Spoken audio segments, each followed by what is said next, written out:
पहाड़ों की पीठ पर सांप की तरह लहराती, धुंध में खोती, रेगिस्तान के नीचे सोती। कुछ बुर्ज ऐसे जिनसे उठने वाला धुआं कभी भेजा ही नहीं गया। कुछ दरवाजे ऐसे जो बिना दस्तक के खुल गए। और कुछ किताबें कहती हैं इस दीवार का रास्ता किसी अदृश्य ड्रैगन ने दिखाया था। एक ऐसी दीवार जिसे बनाने में चली गई 10 लाख लोगों की जान। इस दीवार का निर्माण पूरा करने में लग गए थे 2000 साल और कई साम्राज्य हो गए थे पूरी तरह से कंगाल। हम बात कर रहे हैं दुनिया के 7 अजूबों में से एक, the great wall of China की। दुनिया का सबसे बड़ा मैन मेड स्ट्रक्चर, जिसे बनाने में सिर्फ पत्थर और मिट्टी नहीं बल्कि लाखों लोगों की जिंदगियां लगी थी। जो दुनिया के सबसे लंबा दीवार है। आखिर क्यों कहते हैं इसे दुनिया का सबसे बड़ा कब्रिस्तान? क्यों और कैसे बनाई गई थी चीन की ये महान दीवार? इसके बावजूद भी ये दीवार फेलियर क्यों साबित हुई? अभी आप देखेंगे ग्रेट वॉल ऑफ चाइना की हिस्ट्री सिर्फ 15 मिनटों में। ऐसे ही वीडियो देखने के लिए चैनल को लाइक और सब्सक्राइब करना मत भूलना, ताकि ऐसे मजेदार फैक्ट्स मिलते रहे। The great wall of China नाम सुनते ही एक विशाल पत्थरों का दीवार की छवि दिमाग में नजर आता है, जो पहाड़ों की चोटियों पर लहराती जाती है। ये दीवार सिर्फ ईंट और पत्थर से नहीं बनी है, बल्कि इसमें छुपे हैं खून, पसीने और हजारों राज। लेकिन ये सिर्फ एक दीवार नहीं, बल्कि 2000 साल पुरानी एक राजाओं की जिद और डर की निशानी है।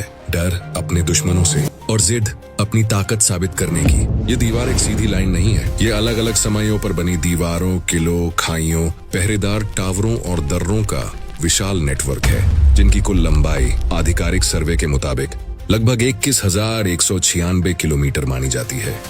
यानी अगर आप रोज 30 किलोमीटर चलते रहो तो भी पूरी दीवार घूमने में लगभग 2 साल लग जाएंगे। इस दीवार में कई जगह इसकी ऊंचाई 30 फीट से भी ज्यादा है और चौड़ाई इतनी कि उस पर घोड़ा या छोटी गाड़ी चल सके। ये दीवार पहाड़ों, रेगिस्तानों और जंगलों के बीच से गुजरती है। ऊपर से देखने पर ऐसा लगता है जैसे धरती पर कोई पत्थर की नदी बह रही हो। हर साल दुनिया भर से लाखों लोग इसे देखने आते हैं। ये सिर्फ चीन की पहचान नहीं, बल्कि दुनिया के 7 अजूबों में से एक है। इतनी बड़ी संरचना इंसानों ने अपने हाथों से बनाई, ये बात अपने आप में ही हैरान कर देने वाला है। कहते हैं इसे बनाने में लाखों लोगों ने अपनी जिंदगी गंवा दी। कुछ लोगों ने इसे धरती का सबसे बड़ा हाथों से बना चमत्कार कहा है। इतनी मेहनत, इतनी लंबाई और इतना बड़ा पैमाना, दुनिया में कोई दूसरी दीवार अभी तक इसकी बराबरी नहीं कर पाया। इतने साल पुराना दीवार अभी तक अपनी खूबसूरत और मजबूती के साथ सीना तान के खड़ा है। 1985 में याहू हुई डंग और उसके 2 दोस्तों ने एक सिरे से दूसरे सिरे तक ग्रेट वॉल ऑफ चाइना का सफर पूरा किया था, जिसमें उन्हें काफी मुश्किलों का सामना करना पड़ा था। और ये दीवार पार करने में उन्हें 510 दिन यानी करीब 17 महीने लगे थे। इन तीनों के बाद आज तक कोई इंसान इस दीवार को पार नहीं कर पाया है। ये दीवार चीन के नॉर्थ साइड में बनी है और बर्फीले रेगिस्तान से लेकर येलो रिवर तक जाती है। इसके रास्ते में ऊंचे पहाड़, खड़ी चट्टानें, सूखा रेगिस्तान, बर्फीले इलाके, नदी, तालाब और समंदर, कुदरत की विविध रचनाएं देखी जा सकती हैं, जिनके बीच ये दीवार लहराती हुई नजर आती है। शायद इसलिए चीन के लोग इस दीवार को कोटोन ड्रैगन कहते हैं, यानी पत्थर का एक ड्रैगन जो विदेशी हमलावर से बचाने में उनकी मदद करता है। यहाँ तक कि चीनी लोगों का बड़ा हिस्सा एक कहानी में यकीन करता है कि हजारों साल पहले एक ड्रैगन ने उड़कर इस दीवार का रास्ता तय किया था, जिसका पीछा करते हुए मजदूरों ने इस दीवार को बनाया। दरअसल चीनी मान्यताओं में ड्रैगन को एनर्जी और दिव्य शक्ति का प्रतीक माना जाता है, जो उनकी रक्षा करता है। लेकिन हम कहानियों से दूर वैज्ञानिकों के नजरिए से ये जानने की कोशिश करें कि इस दीवार का निर्माण कब हुआ था और कैसे हुआ था, तो इसके लिए हम इस समय को उल्टी दिशा में घुमाकर चीन के इतिहास में 2000 साल पहले जाना होगा, जब चीन के शांझी प्रांत में रहने वाले लोगों ने खेतीबाड़ी करना शुरू किया था। वो येलो रिवर के पानी से अपने खेत की सिंचाई किया करते थे। उस दौर में चीन के पास मंगोलिया, मंचूरिया और शिनजियांग जैसे साम्राज्य फैले हुए थे। लेकिन उन साम्राज्य में खासकर मंगोलिया के उपजाऊ जमीन नहीं थी, बल्कि वहां हजारों किलोमीटर लंबाई तक रेगिस्तान फैले हुए थे। इसीलिए वहां के लोग पशुपालन पर निर्भर थे। वहीं शांझी प्रांत के लोग व्यवस्थित तरीके से रहते थे, जबकि मंगोलों के कई टूटे बिखरे कबीले थे जो हमेशा शांझी प्रांत में घुसकर लूटपाट मचाते और उनके धन और अन्य सामानों को चुरा ले जाते। इस समस्या से बचने के लिए चीन के लोगों ने अपना एक राजा चुना और सीमा तय की और उसकी चारों ओर ऊंची ऊंची दीवार बनाने का निर्णय लिया। उस दौर के किनशी हुआंग चीन का पहला शासक बना और 233 ईसा पूर्व में उसने चीन की महान दीवार बनाने का काम शुरू कराया। लेकिन इतनी लंबी दीवार बनाना किसी एक साम्राज्य के लिए मुमकिन नहीं था, बल्कि उनके बाद कई साम्राज्य ने इस दीवार को बनाने में अपना सहयोग दिया था और इस दीवार को पूरी तरह से बनाने में 2000 साल लग गए थे। इस दौरान राजाओं ने अपने द्वार के बेस्ट इंजीनियर्स और वास्तुकला के ज्ञानियों को इस दीवार में काम में लगाया और इसे बनाने में 20 लाख से भी ज्यादा मजदूरों ने योगदान दिया था। चीन की ग्रेट वॉल बनाने के लिए सभी चीनी साम्राज्य बड़ी संख्या में आम लोगों की भर्ती करते थे। साथ ही इनमें कैदियों का भी इस्तेमाल किया जाता था। उन्हें सजा के तौर पर 4 सालों तक दीवार बनाने के लिए भेज दिया जाता था। पहाड़ों पर जहां पत्थर सहज थे, वहीं के पत्थर काट कर लगाए गए। मैदानों और सूखे इलाकों में रैम्ड अर्थ नाम की पुरानी तकनीक, लकड़ी के खानों में मिट्टी, छोटे पत्थर और बजरी भरकर डंडों से इतनी दबाई जाती कि वो दीवार जैसा ठोस ढांचा बन जाए। सोचिए, बिना मशीनों के, बस हाथ, कांधे, रस्सियां, लकड़ी की स्लीज और मानव श्रृंखला ईंटें और पत्थर पहाड़ पर चढ़ाए जाते। मौसम बेरहम, कड़क धूप, कपकपाती हवा, बर्फीली रात और फिर भी काम चलता रहा। समय बदला, तरीके बदले। खासकर मिंग राजवंश के दौर में ईंटों का इस्तेमाल ज्यादा हुआ। ईंटें एक सी माप में बराबर पंक्तियों में ऊपर नीचे जोड़कर लगाई जाती ताकि ताकत बराबर फैले। चूना और रेत का मसाला तो था ही, कुछ जगहों पर चावल की लई चावल के स्टार्च को भी मिलाया गया, जिससे मसाला पानी ज्यादा सह सके और दरारें कम पड़े। ये वैज्ञानिकों ने नमूनों की जांच में कई हिस्सों में पाया गया है। तभी तो कई मिंगकालीन हिस्से आज भी हैरानी से खड़े दिखते हैं। लेकिन दीवार सिर्फ ईंट पत्थर नहीं, इंसानों की सांसों से बनी है। मजदूर, सैनिक, कैदी और स्थानीय लोग, हजारों लाखों हाथों ने इसे थामा। कोई योजना बनाता, कोई नक्शा खींचता, कोई पहाड़ पर चरखी घुमाता, कोई ईंट पकाता, कोई पहरा देता। कठिनाइयां बहुत थीं। रोज का खाना पानी, चोट, बीमारी, सब कुछ सहन करना पड़ता। अब आप ग्रेट वॉल ऑफ चाइना को देखोगे तो इसका कुछ हिस्सा सूखे रेगिस्तान में फैला दिखेगा, जो कुछ हिस्सा इतनी ऊंची और शकरी पहाड़ियों पर भी दिखेगा जहां चढ़ पाना भी नामुमकिन सा लगता है। और इन पहाड़ियों के आसपास घने जंगल फैले हुए हैं। ऐसे में उस दौर में ग्रेट वॉल बनाने वाले मजदूरों ने काफी कष्ट सहा था। कहा जाता है कि 2000 सालों तक लगातार इस दीवार का काम करना इतनी तेजी से किया गया कि मजदूरों को सालों तक अपने घर जाने का मौका नहीं मिलता था। वो दिन के 16 से 18 घंटे काम करते थे। इसके बावजूद उन्हें पेट भरने जितना खाना तक नसीब नहीं होता था, बल्कि चीन के क्रूर शासक उन पर काफी जुल्म ढाते थे। इन मजदूरों को कपकपाती ठंड में दीवार के आसपास ही सोना पड़ता, जिससे कई मजदूरों की बीमारी से जान चली गई। कई मजदूरों की भूख से तो कई मजदूर दीवार बनाते समय पास की खाई में गिर गए।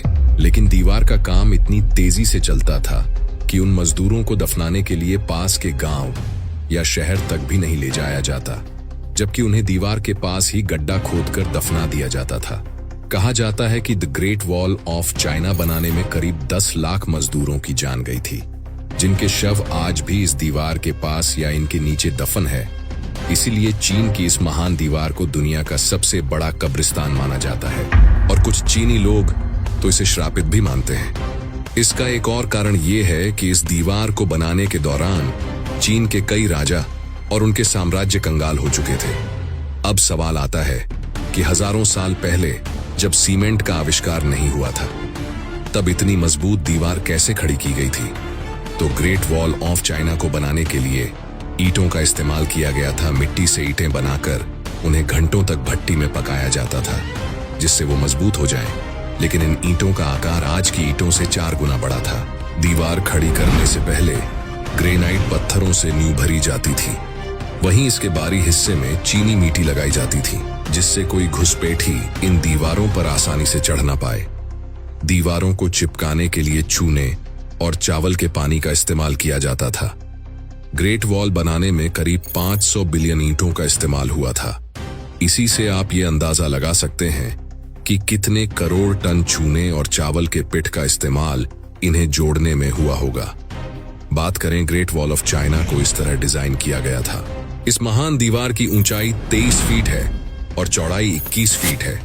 वहीं कुछ जगहों पर इसकी ऊंचाई 9 फीट है तो कुछ जगहों पर 35 फीट तक भी जाती है। इस दीवार को बनाने का सीधा लक्ष्य राज्य की सुविधा का था, इसलिए इसकी चौड़ाई इतनी रखी गई थी कि जरूरत पड़ने पर एक साथ 10 पैदल सैनिक या 5 घुड़सवार सैनिक इस पर दौड़ सकें और जहां से दुश्मन घुसपैठ करने की कोशिश कर रहा हो वहां पहुंच सके। साथ ही दीवार की दोनों तरफ रेलिंग भी बनाई गई है ताकि सैनिक नीचे ना गिरे और दुश्मन के हमलों से उनका बचाव भी हो। इस दीवार में जगह जगह पर होल्स भी बने हुए हैं। कहा जाता है कि इनमें से कुछ होल्स में तोप फिट की गई थी जो दुश्मनों के ऊपर गोले बरसाती थी, तो कुछ होल्स से चीन सैनिक तीर बरसाते थे।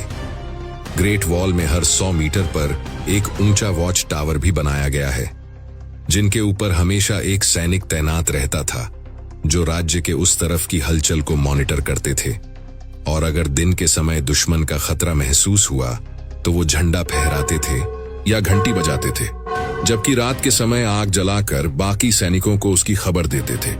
इन वॉच टावर्स के नीचे कमरे भी बने हुए हैं जिनमें 25 सैनिक रह सकते थे, खाना खाते थे और आराम करते थे। चीन की इस दीवार में ऐसे करीब 25,000 वॉच टावर्स हैं जिनमें करीब 6 लाख सैनिक रहते थे। यहाँ एक और खास बात यह है कि ग्रेट वॉल में कई गुप्त सुरंगें भी बनी हुई हैं, जिन्हें लेकर कहा जाता है कि इनका इस्तेमाल चीनी सैनिक एक जगह से दूसरी जगह जाने के लिए किया करता था और इनका रास्ता भी सिर्फ उन्हें ही पता है। हालांकि चीन सरकार ने कई सुरंगों को खोजा था, लेकिन आज भी यहाँ 1000 सुरंगें ऐसी हैं जिनकी एंट्री और एग्जिट के बारे में कोई नहीं जानता। ये सुरंगें अपने अंदर कई तरह के रहस्य छुपा कर रखे हुए हैं। अब चलिए इतिहास के उस मोड़ पर चलते हैं जब ग्रेट वॉल ने चीन की किस्मत तय की। 1449 में एक बड़ी घटना हुई। इसे टूमू संकट कहा गया। मिंग सम्राट मंगोलों के हाथों कैद हो गए। इस हार के बाद चीन ने दीवार को और मजबूत बनाना शुरू किया। जनरल चीजिगुआंग ने नई रणनीति बनाई, टावरों की दूरी सुधारी, सैनिकों की ट्रेनिंग बढ़ाई और हर जगह चौकसी रखी। फिर आया साल 1550। मंगोल नेता अल्तान खान सीधे बीजिंग तक पहुंच गया। यह साबित हुआ कि दीवार मजबूत थी, लेकिन पूरी तरह अजेय नहीं। इसे हमेशा सैनिकों और संसाधनों की जरूरत थी। आखिर में आया साल 1644। मिंग साम्राज्य अंदर से कमजोर हो गया था। किसान विद्रोही ली जिशेंग ने बीजिंग पर कब्जा कर लिया। इसी समय उत्तर पूर्व से मंचू सेना बढ़ रही थी। शानहाईगुआन नाम की जगह पर, जहां दीवार समुद्र से मिलती है, मिंग सेनापति वू सानगुई ने दीवार का दरवाजा मंचुओं के लिए खोल दिया। दीवार टूटी नहीं, उसे खोला गया। राजनीति ने पत्थरों से ज्यादा ताकत दिखाई और इसके बाद काइंग वंश ने चीन की सत्ता संभाल ली। इतनी हार के बाद इसी कारण से the great wall of China को फेलियर प्रोजेक्ट भी माना जाता है।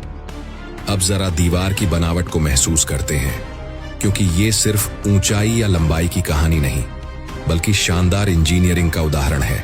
जहां पहाड़ थे वहां पत्थर के बड़े बड़े ब्लॉक लगाए गए। मैदानी और रेगिस्तानी इलाकों में मिट्टी को बार बार ठोककर सख्त किया गया और शहरों के पास ईंटों से दीवारें बनी।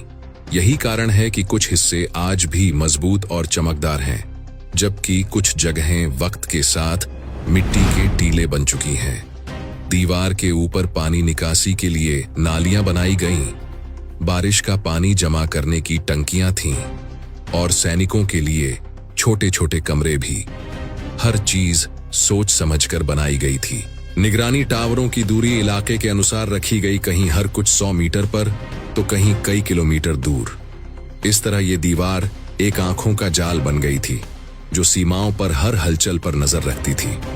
आज ग्रेट वॉल ऑफ चाइना एक पर्यटन स्थल है। लाखों लोग हर साल इसे देखने आते हैं। इसकी ऊंचाई पर खड़े होकर तस्वीरें खिंचवाते हैं, लेकिन बहुत कम लोग जानते हैं कि जिस दीवार पर वे मुस्कुरा रहे होते हैं उसके नीचे कितनी अनकही कहानियां दबी हैं। हर पत्थर शायद किसी मजदूर की आखिरी सांस का गवाह है। चीन की महान दीवार अब सिर्फ सुरक्षा की निशानी नहीं रही, ये इंसान की जिद, उसके डर और उसके हौसले की भी कहानी है। एक तरफ ये बताती है कि इंसान चाहे तो असंभव को संभव कर सकता है, लेकिन दूसरी तरफ ये भी याद दिलाती है कि हर महान निर्माण के पीछे कोई ना कोई दर्द जरूर छिपा होता है। समय के साथ इस दीवार ने युद्ध देखे, साम्राज्य गिरते देखे, राजा बदलते देखे, और अब वो चुपचाप खड़ी है जैसे इतिहास की कोई लंबी सांस। आज भी जब हवा इसकी दरारों से होकर गुजरती है तो ऐसा लगता है जैसे उन मजदूरों की आवाजें अब भी गूंजती हों। हमने दीवार तो बना दी, लेकिन अब दीवार हमारे बीच खड़ी है। तो अगली बार जब आप ग्रेट वॉल ऑफ चाइना की तस्वीर देखें तो उसे सिर्फ एक अजूबा मत समझिए, उसे एक सबक की तरह देखिए कि कोई भी दीवार चाहे कितनी बड़ी क्यों ना हो, समय और इंसानियत उससे हमेशा ऊंची रहती है। और शायद यही वजह है कि आज भी दुनिया इस दीवार को देखती नहीं, महसूस करती है।